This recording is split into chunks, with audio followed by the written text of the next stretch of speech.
We've all heard about the immigration crisis on our southern border, with tens of thousands of illegal immigrants trying to make their way into America. It happens on our Canadian border to the north also. It's a problem that has been kicked down the road for decades by Democrat and Republican controlled Congresses and administrations. But is it really a crisis or opportunity? More on that in a minute.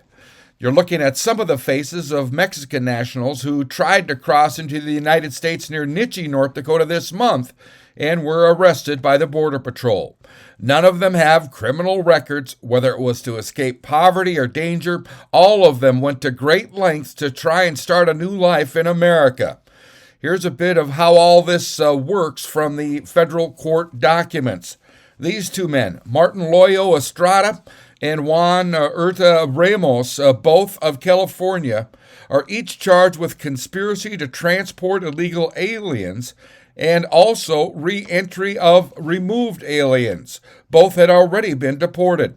From court documents, here's how this operation worked. Quote, Loyo stated that he flew from Los Angeles, California to Minneapolis. He then used an Uber driver to travel from Minneapolis to Grand Forks. Loyo stated he paid the driver $540 cash for the trip. Loyo stayed at an unknown motel in Grand Forks near 42nd Street. While at the hotel, he received a phone call from the subject with a private number telling him to go to Cavalier, North Dakota. Loyo stated he was told there would be a vehicle waiting for him when he arrived. Loyo then went out in front of the hotel that he was staying at and encountered another Uber driver. Loyo stated he was instructed to hand his cell phone to the Uber driver. The unknown subject then provided instructions to the Uber driver on where to take Loyo. The Uber driver then drove Loyo to Cavalier, where he dropped him off by an unoccupied white pickup truck in town. Loyo paid $235 cash for the trip from Grand Forks to Cavalier. Loyo had been instructed to look for keys of the truck behind the gas cap, which he found. The subject on the phone had also instructed Loyo that a hotel, the Cedar Inn, was 4 blocks down the street from where the truck was parked. Loyo then checked into the hotel.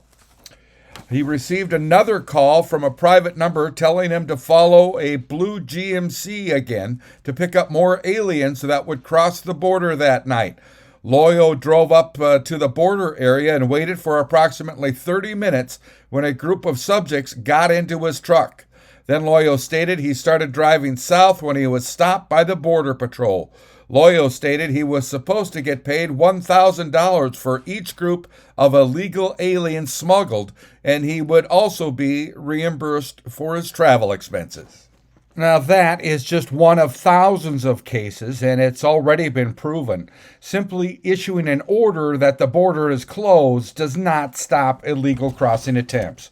However, some suggest this crisis could be an opportunity for the United States if Congress finally works together to create a smoother pathway to citizenship for immigrants. The American Progress Organization estimates there are currently 10.2 million undocumented immigrants living and working in the USA for an average of 16 years. Creating a pathway for everyone to be on the books would create a massive increase in tax collections and add $1.7 trillion to the gross domestic product. The population of undocumented immigrants have already proved themselves critical to keeping our economy rolling, especially during the pandemic.